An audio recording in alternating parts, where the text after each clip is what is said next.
So 17.5 నుంచి 21 years వరకు ఎవరైతే ఉన్నారో మీరు ఏం చేయొచ్చు అంటే 46,000 పోస్టులు 46,000 పోస్టులు పడ్డాయి. ఇది మళ్ళీ ఎప్పుడైనా చేస్తారంటే అప్పుడు అవకాశం రాకపోవచ్చు. సో ఈ 46,000 పోస్టులు ఆర్మీ, ఎయిర్ ఫోర్స్, నేవీ అంటే సెంట్రల్ గవర్నమెంట్ మాట వీటిలో మనకి వచ్చే అవకాశం ఉంది. సో మీరు ఇక్కడెక్కడ తిరిగి మనం ఏదో సినిమాల కోసం ఫేస్బుక్ నుంచో, క్రికెట్ నుంచో, ఐపీఎల్ నుంచో కాకుండా ఒక 2 నెలలు నాతో ఉంటే ఇక్కడే కూర్చుందాం. మనం మీకు కావాల్సిన గైడెన్స్, హెల్ప్ అంతా నేను చేస్తాను. కానీ మీ వద్దు నేను చదవలేదు.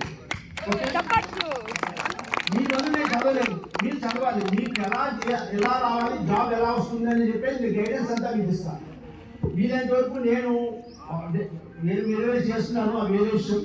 సో మీకు నేను హెల్ప్ చేసి మన కాలనీలో వచ్చి ఒక 20 మంది కనీసం ఈ ఆర్మీ, ఎయిర్ ఫోర్స్, నేవీలోకి వెళ్తే ఒకటి మీకు దేశానికి సేవ చేశారనే అవకాశం కలుగుతుంది. నెంబర్ 1.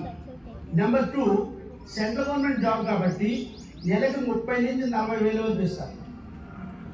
అలా 4 సంవత్సరాలు ఇస్తారు. ఓకే, మీకు ఫ్రీ ఫుడ్ పెడతారు, అకామిడేషన్ ఇస్తారు, బట్టలు ఇస్తారు, రెస్పెక్ట్ ఇస్తారు, సెలవులు ఇస్తారు, అన్నీ ఇస్తారు. ప్రైవేట్ కంపెనీలు అక్కడ దున్నేడు. కానీ 4 సంవత్సరాలు కష్టపడాలి. బోర్డర్లో